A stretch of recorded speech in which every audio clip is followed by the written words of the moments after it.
अखेर श्रावणी भेटली शिरीष घाणेकरला. नमस्कार मित्रांनो, ह्या मालिकेच्या आजच्या भागामध्ये आपण बघणार आहोत की शुभीचे वडील अण्णा मेंटल हॉस्पिटलमध्ये पोहोचतात आणि रूममध्ये गेल्यानंतर पाठमोरा माणूस दिसतो. ते आता आवाज देतात, शिरीषजी.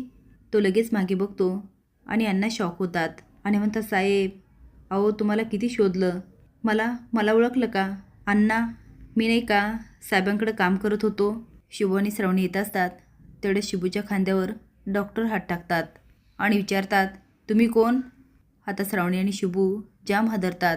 तेवढे दुसरी डॉक्टर म्हणते, तुम्हाला अलकनंदा मॅडमने पाठवलं का? शुभू लगेच म्हणतो, बरोबर त्यांनीच पाठवले आम्हाला.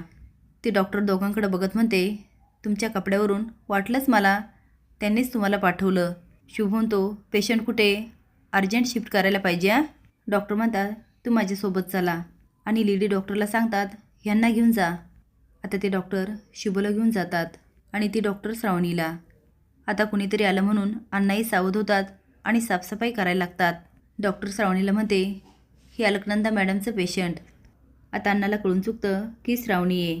श्रावणी अण्णाला बघते आणि म्हणते, काका? म्हणजे शुभूने इथे जो माणूस पेरला ते काका आहेत तर. पण मूर्खच आहे हा शुभू, यांना का त्याने संकटात टाकलं? ते आता अण्णाकडे बघते आणि अण्णा डोळ्यांनी खुणवतात.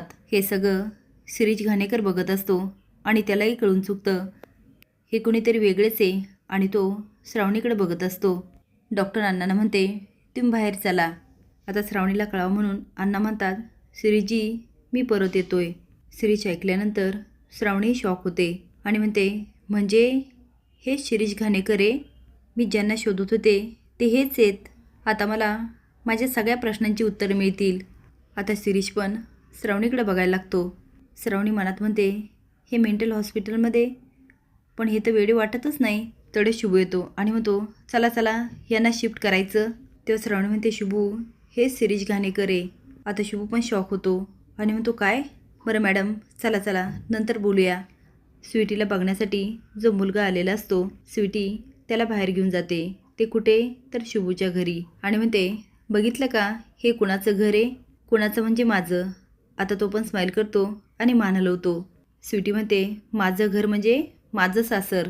हे ऐकून त्या मुलाच्या चेहऱ्यावरचे रंगच उडतात. स्वीटी म्हणते, काय झालं? झटका बसला? बसलाच पाहिजे, त्यासाठीच आणलं इकडं. कारण मला तुझ्याशी लग्नच करायचं नाही. माझं एका मुलावर प्रेम आहे आणि तू इथंच राहतो.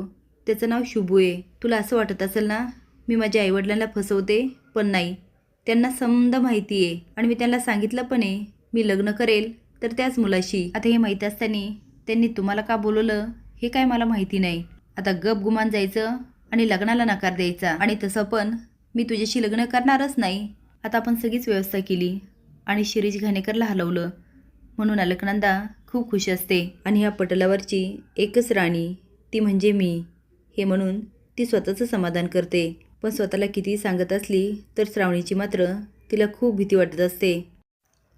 आता बघूया शिरीष घाणेकर श्रावणीला काय सत्य सांगत होते.